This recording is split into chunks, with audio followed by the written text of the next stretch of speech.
Adiós. Desobediencia. Dios.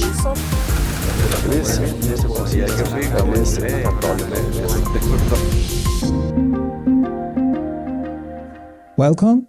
Today in Face and Voice, we have the visit of Monsignor Alain Ranzay. Nice to meet you.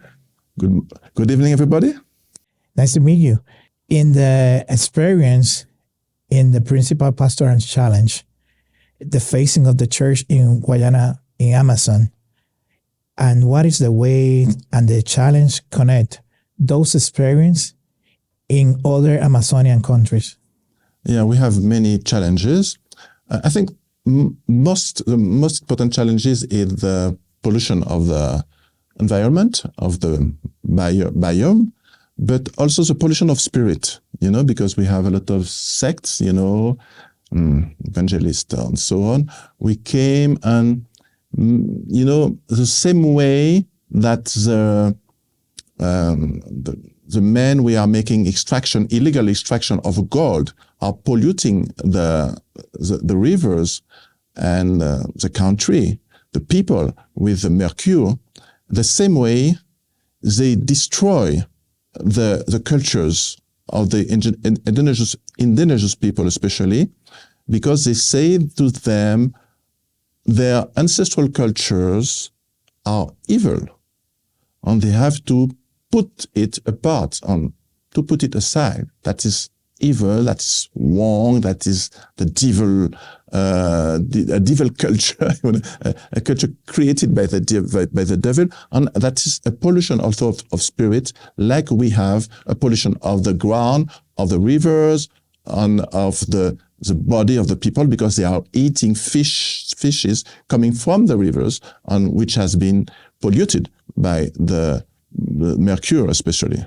And what, in your experience, what is the principal challenge, or have a special case you want to puntualize?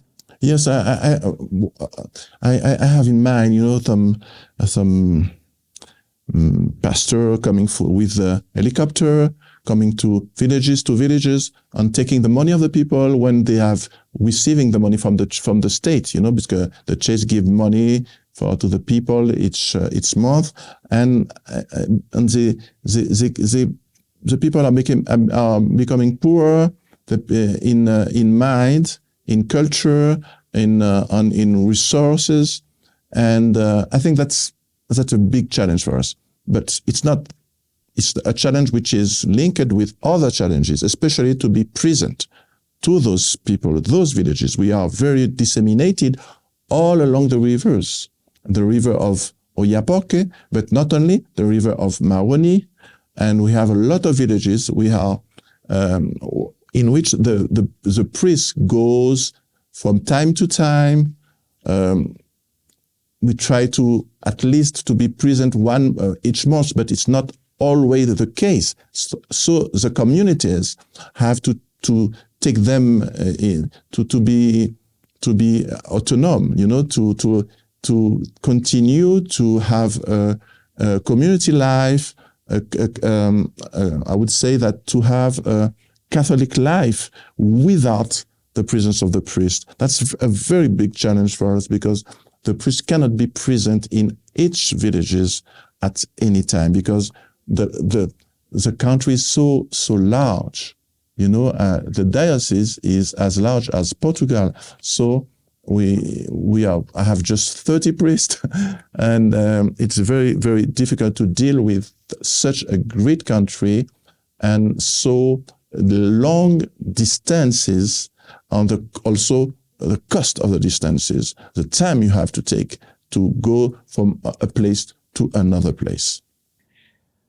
How important for the local church to keep alive the connection between the defense of the creation and the proclamation of the gospel in the Amazonian territories? That's a very important question, because you know that the work of mercy, and the Catholic Church spoke about 14 works of mercy, and they are both corporal works of mercy and spiritual works of mercy.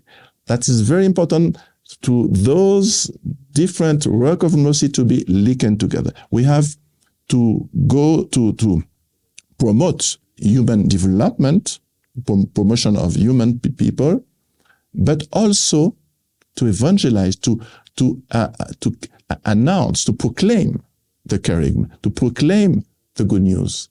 And we have been weak in that dimension. We have been strong in the corporal work of mercy, but we have been very weak in the spiritual work of mercy. And especially, we know there are two important, all the work of mercy are important, but in the spiritual work of mercy, we have teaching the ignorant people, but also consolate people who are suffering. And I think this aspect is not enough take in account. People who are going through big troubles in their life didn't find enough support in their Catholic communities. And they often receive offer of support from other religious groups, especially evangelists, Pentecostals, Jehovah's Witnesses, Seventh-day Adventists, and they find support from those people, not from their own community. And that is a very great weakness we have to deal with. And we have to change this. If you want to succeed in our pastoral approach, in our mission toward those peoples, we have to have the balance and to keep the balance between the corporal work of mercy and the spiritual work of mercy. In 2015, Pope Francis writing Laudato Si, and in 2013, the Gospel. That two encyclicals, what is the impact in the Amazonian in your diocese? You're right. In 2013, I was not a bishop yet. As I said to you before the emission, I have been a bishop for only 4 years. But when you spoke about both Laudato Si and Evangelii Gaudium, and it's just what I said. We have both the corporal work of mercy, and the other side, we have the spiritual work of mercy.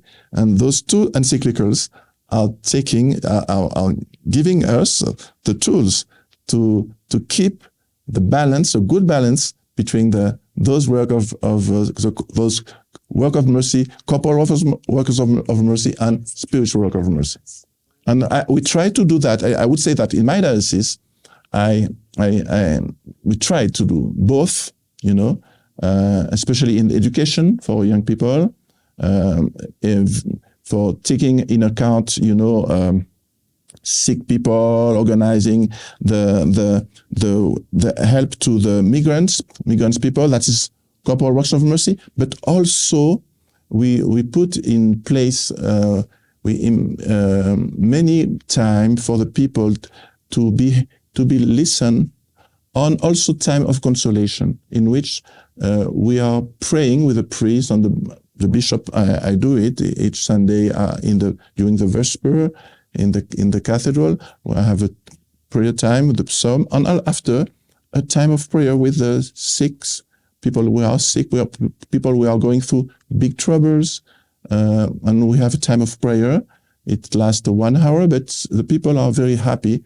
And many people are coming, young people as well as people more aged. So I think that's an answer, an answer possible that we try to implement in French Guiana.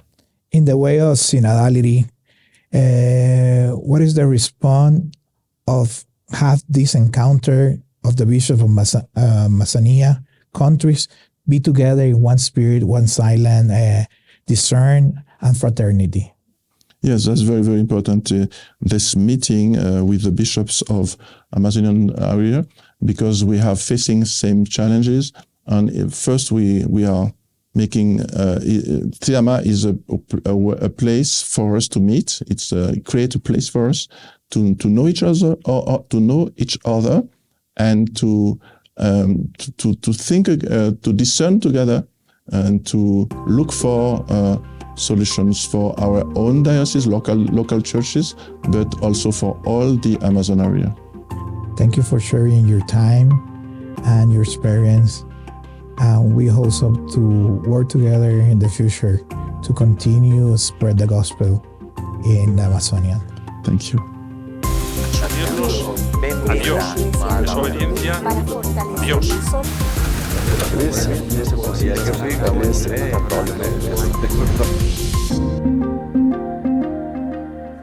Centro para la Comunicación, narrando historias para una iglesia en salida, haciendo posible la cultura del encuentro.